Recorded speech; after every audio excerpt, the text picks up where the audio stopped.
नमो रियन्ताणं नमो सिद्धाणं नमो हिरियाणं नमो वज्रायणं नमो रेशमजाणं केशो पञ्चानमुक्कारो लभभावपणासनो मङ्गलानं जगम्बे सिंहटमो वै मङ्गलं मङ्गलं भगवान् वीरो मङ्गलं गौतम प्रभो मङ्गलं स्तुतिभद्राद्या जैनधर्मोऽस्तु मङ्गलम् अज्ञानतिमिरान्धानां ज्ञानाञ्जनशलाकया नेत्रमुन्मीलितं येन तस्मै श्री गुरवे नमः।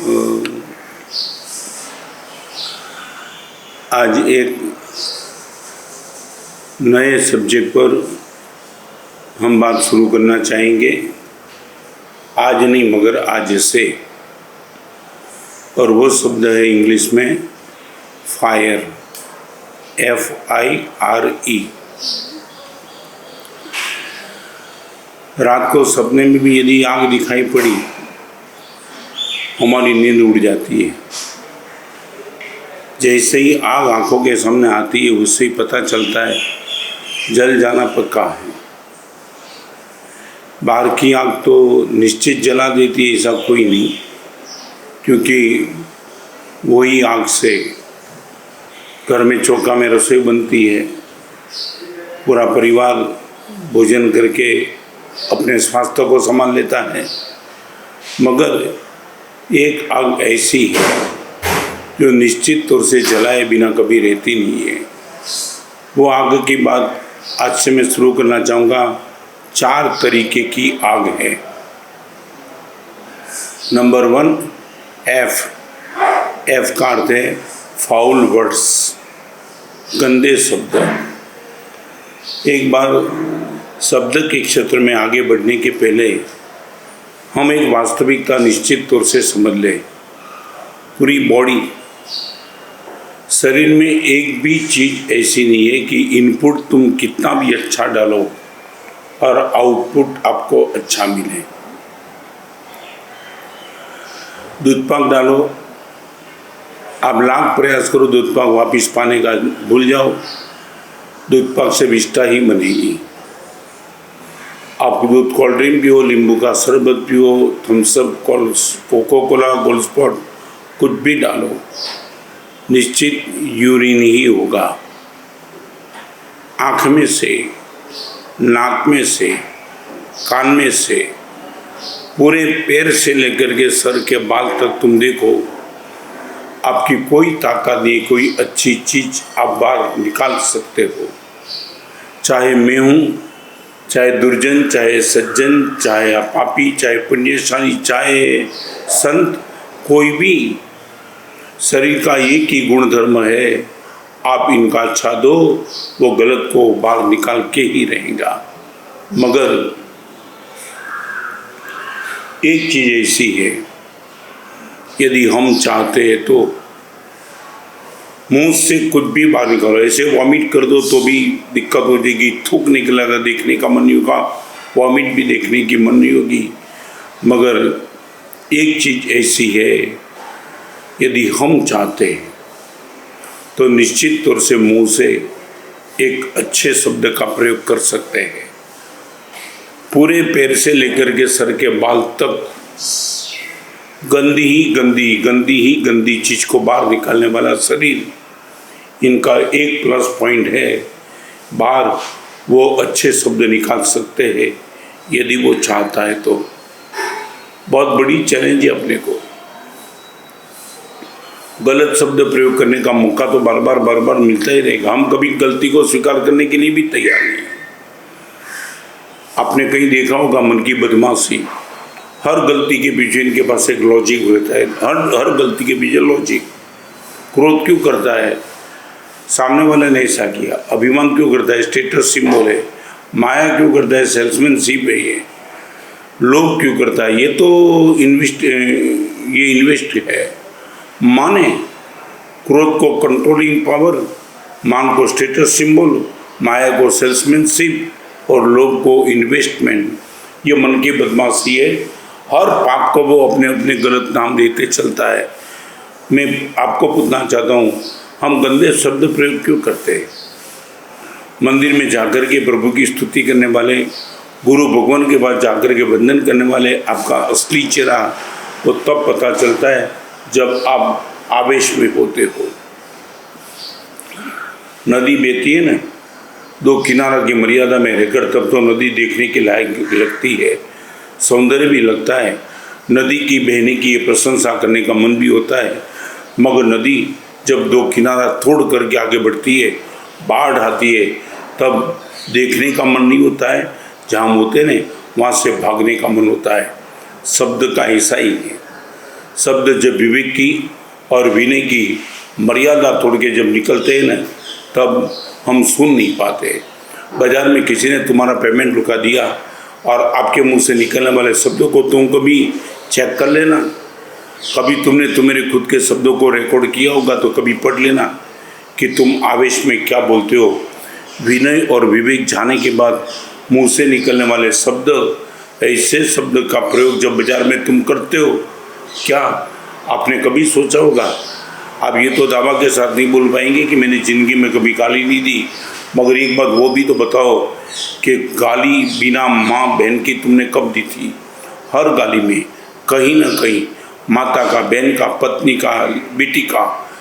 मैं समझ नहीं पाता हूँ कि पेमेंट वाले खुद ने पेमेंट डुबाई, उसमें उसकी माँ कहाँ आई, उसकी बहन कहाँ आई, उनकी बेटी कहाँ आई, उनकी पत्नी कहाँ आई, मगर तुम्हारी खोपड़ी में क्या गंदगी लेकर के तुम बैठे हो कि मुंह से निकलने वाले शब्द में क्या आप क्या नहीं बोल सकते थे, मगर तुमने शब्द का चयन ऐसा गंदा कर दिया, तुमने तुम्हारी पूरी गुडविल खत्म कर दी। फाउल वर्ड्स आग लगा देगा। और आपको ये विधान में यदि शंका होती है तो द्रौपदी को आंखों के सामने रख देना। द्रौपदी के मुंह से निकले हुए वही शब्द दुर्योधन को लेकर के क्या जरूर थी? बोलना था तो दुर्योधन को बोल देना था कि दुर्योधन तू जहाँ चलता है वहाँ टाइल्स नहीं है, पानी नहीं है, मगर टाइल्स है। इतना बोल सकती थी द्रौपदी, मगर द्रौपदी दुर्योधन के बाप पर गई। तुम जैसे गाली दे करके माँ बहन पे जाते हो ना, वो द्रौपदी स्त्री थी, वो भी दुर्योधन के बाप पर गई। अंधे के बेटे अंधे होते, कहाँ धृतराष्ट्र की क्या गलती थी? यदि दुर्योधन की गलती थी तो वहाँ धृतराष्ट्र को लाने की क्या जरूरत थी? मगर द्रौपदी ने बेटे को टॉर्चरिंग करने के लिए आगे उनके बाप को बुला दिया, बाप का नाम ले लिया। अंधे के बेटे अंधे होते, और फिर क्या हुआ वो मैं नहीं कहना चाहता हूँ, तुम सब जानते हो। Foul words. परमात्मा केवल नाम पाने के बाद सारे जगत का जीवों का कल्याण इसलिए कर पाए, भगवान के शब्द ने चमत्कार का सर्जन कर दिया। हम जैसे हजारों साधु और साध्वी आज परमात्मा के शासन की उच्चतम आराधना यदि हम कर सकते हैं, क्रेडिट गोज टू वर्ड्स, गुरुदेव के मुंह से निकले हुए अच्छे शब्द, और वही अच्छे शब्द ने आज हमें यहाँ बिठा दिया। आप भी यदि मुझे भी सुनते हो ना, credit goes to good words. मैं भी यदि फाउल वर्ड्स, गंदे शब्द मेरे मुंह से निकलते ना, मैं रिपीट करना चाहता हूँ, मेरा प्रवचन कितना भी अच्छा हो, मेरा लेखन कार्य कितना भी अच्छा हो, मेरी गुडविल कितनी भी अच्छी हो, मेरा जीवन भी कितना अच्छा हो, मगर मेरे इस मुँह से निकलने वाले शब्द यदि गंदे होते तो न मेरे जीवन से आकर्षित होते, न मेरे प्रवचन से, न मेरे लेखन से, तुम एक मिनट में मेरे से दूर हो जाते। इसीलिए तो संस्कृत का एक शब्द है, यदा यदा मुंचति वाक्य बाणम तदा तदा जाति कुल प्रमाणम। आपके मुंह से निकलने वाले शब्द डिक्लेयर करता है आपकी जाति कौन सी है और आपका कुल कौन सा है। और आज का माहौल बड़ी वेदना होती है।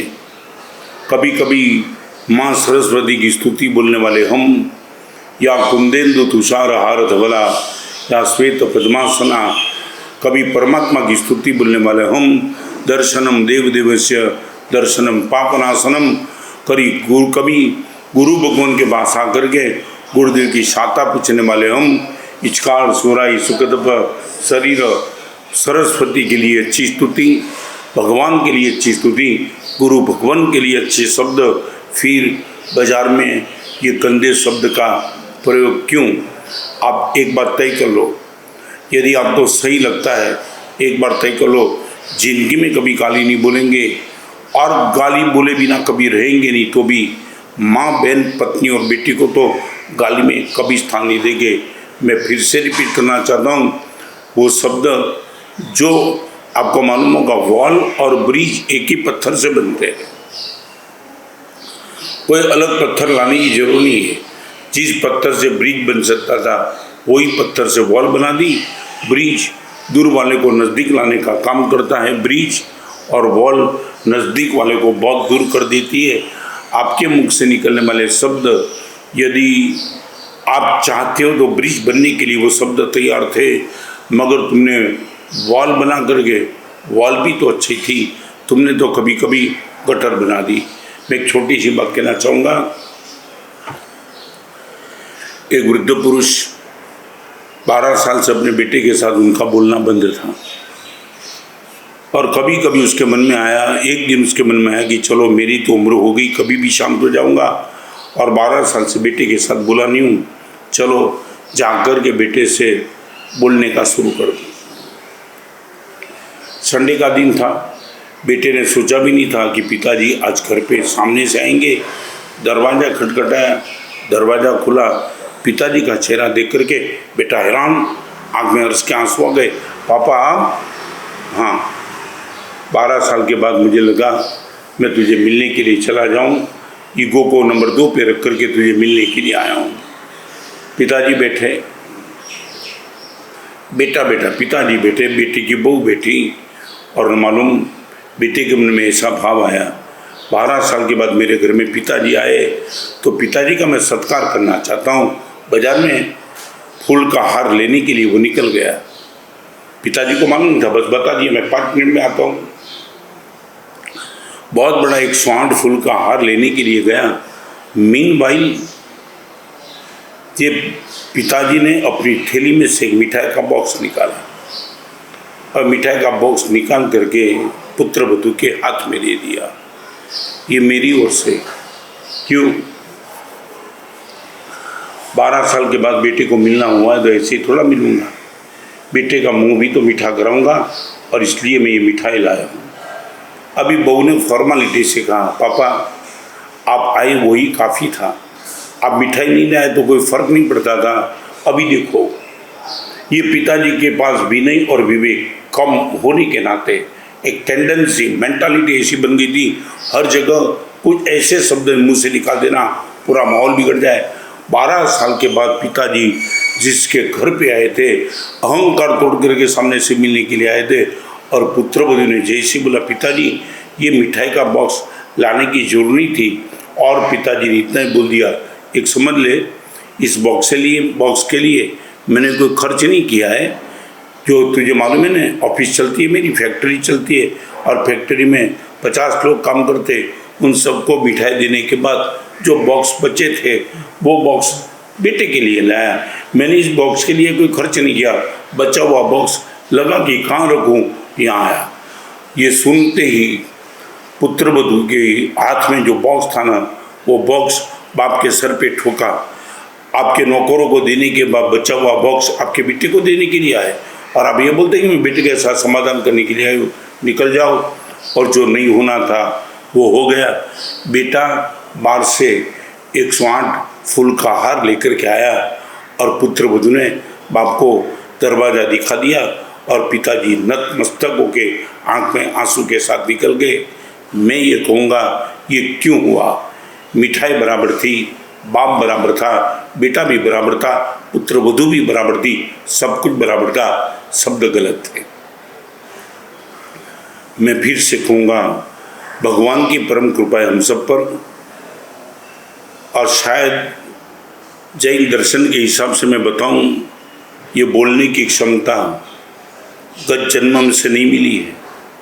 यदि हम समय का काउंट करें, लाख साल, 2 लाख साल, 3 लाख, 5 लाख, 15 लाख, 20 लाख में भी पॉसिबल, अनंत काल के बाद ये बोलने की ताकत मुझे और आपको मिली हो सकती है। हमारे वहाँ बोलने को सिर्फ बोलना ही नहीं कहा है, वचन लब्धि कहा है। लब्धि माने बहुत बड़ी ताकत, क्या क्या कमाल नहीं कर सकते हो तुम। मैं यही कहूँगा, एक थोड़ी सी कमाल करो, फायर। आग बन करके आपके घर को, परिवार को, मन को, जीवन को जला देगी। इससे तो बेटर है मुंह से एक ऐसे शब्द निकालो, ऐसे, धन्य जीव तो तेने रे कहिए, धन्य जीव तो तेने रे कहिए, वाणी विमल उच्चारती रे, पाप ताप संताप समावे, तन मन शीतल करती रे। धन्य जीव उनको कहा जाता है, धन्य जीव तो तेने रे कहिए, वाणी विमल उच्चारती रे, पाप ताप संताप समावे, पाप को खत्म करे, ताप को खत्म करे, संताप को खत्म करे, तन मन और जीवन को शीतल करती है, ऐसी भी वाणी है। शब्द था फायर, फायर कर दा, फाउल वर्ड्स। मैं बताऊं, गलती को स्वीकार कर लो। एक सिगरेट का व्यसनी था, बीड़ी पीता था, सिगरेट पीता था, और डॉक्टर के पास गया तो डॉक्टर ने उनका बता दिया कि देख तेरा रिपोर्ट आया एक्सरे, और एक्सरे में ऐसा है कि फेफड़े में छिद्र पड़ गए, फेफड़े में छिद्र पड़ गए। गंजेरी जैसा था, बेवकूफ़, नशा करने वाला, कभी अपनी नशे की गलती को स्वीकार करने की आदत थी ही नहीं। और जैसे ही डॉक्टर ने कहा कि फेफड़े में छिद्र है, वो नशे वाला ने बोल दिया, डॉक्टर साहब आप गलत बोल रहे हो। अरे मैं गलत बोलता हूँ? गलत बोलने का मुझे राज क्या है? तेरे फेफड़े में छिद्र है, वही मैं कहता हूँ। वो लड़के ने बोल दिया, डॉक्टर साहब छिद्र फेफड़े में नहीं होगा, एक्सरे में होगा, क्योंकि मेरी सिगरेट थोड़ी एक्सरे पे लग गई थी। अभी डॉक्टर क्या करेगा उनको? फेफड़े में छिद्र है, बोलता है कि एक्सरे में छिद्र है। ऐसे शब्द का प्रयोग करने वाले को ना डॉक्टर बचा सकता है। ऐसे शब्द का प्रयोग करने वाले कहीं मेरे पास आते, हम भी उनसे हार जाते। बोलता है एक काम कर, तू तेरे रास्ते पे, हम मेरे रास्ते पे। फिर से मैं कहूँगा, बाढ़ में नाव को संभालना नेक्स्ट टू इम्पॉसिबल। रिपीट करूँगा, नदी में नाव को संभालना सरल है, मगर बाढ़ आती है तब नाव को संभालना नेक्स्ट टू इम्पॉसिबल। नाव भी जाती है, नाव में बैठने वाले भी जाते हैं। जैसे बाढ़ में नाव को संभालना असंभवित है, ऐसे ही आवेश के माहौल में मुंह से जो शब्द निकलते, वो शब्द निकलने के बाद संबंध को बचाना नेक्स्ट टू इम्पॉसिबल है। नाव को बचाना है तो दो किनारे की मर्यादा में बहती नदी ही नाव को बचा पाएंगी। संबंध को बचाना है, विनय और विवेक की मर्यादा में निकलने वाले शब्द से ही संबंध बचेंगे। किनारा तोड़ दिया, नाव गई, विनय विवेक खत्म कर दिया, संबंध खत्म हो गया। FIRE, fire. आग से बचना आसान है, हम आग लगी पता चलता है, सीधा निकल जाते हैं। मगर एक इंटीरियर आग, रिलेशन के क्षेत्र में आग, सोशल क्षेत्र में आग, स्पिरिचुअल क्षेत्र में आग, पर्सनल लाइफ में आग, प्राइवेट लाइफ में आग, फ्रेंड सर्कल के बीच में आग बन सकती है। और वो आग की बात आज से हमने शुरू की है। FIRE, F का अर्थ है फाउल वर्ड्स, गंदे शब्द। भगवान की कृपा हम पर है बहुत, प्लीज़ हम बचते रहे। लास्ट बात, जिस भाल पर हमने केसर का तिलक किया, वह हम कोयले की भुकी तो नहीं लगाते। जिस भाल पर केसर का तिलक हो, वहाँ कोयले की भुकी लगाना एक बेवकूफ़ी है, बेशर्मी है। जिस मुँह से प्रभु की स्तुति हुई हो, सरस्वती की स्तुति, गुरु भगवान के साथ अच्छा व्यवहार, उसी मुँह से गंदे शब्द निकलना, वो केसर के तिलक पर कोयला लगाने की गलती है। भगवान से डिमांड करे, आज से कभी नहीं। और यदि आपको बैठता है तो एक काम कर दो, तय कर लो जिंदगी में गुरुदेव गाली बोलेंगे ही नहीं, और शायद भी गाली मुंह से निकल जाएंगी। वो गाली में कहीं माँ, बेटी, बहन और लड़की, बेटी, इनका नाम 100%, 1000% कभी नहीं लाएंगे। आपकी भी माँ को कभी याद करना। किसी गाली में किसी को माँ को तुम बोलते हो ना, तब आपकी माँ को, आपकी बहन को, अपनी प्यारी बेटी को, अपनी शीलवती पत्नी को याद करना। आप कभी बोल नहीं पाएंगे। रिपीट करना चाहता हूँ, फायर में एफ, फाउल वर्ड्स किसी भी हिसाब से हम बचेंगे। और यदि आप चाहते हो कि गाली बोलेंगे ही नहीं, और यदि बोल निकल भी गई मुंह से, कभी माँ बहन का शब्द प्रयोग नहीं करेंगे, आप चाहते हो, इसी माध्यम से मैं आपको नियम देने जा रहा हूँ। आज से गाली में कभी माँ बहन बेटी लड़की का शब्द प्रयोग कभी नहीं। धारणा विग्रह बचकाई, हाथ जोड़ लेना। धारणा विग्रह बचकाई अनंतरम गणम सत्सागरण महत्र गण गणगोश्री सर्वमंगल मंगल सर्वकल्याण कारण प्रधान धर्माणम जय हिंद जय।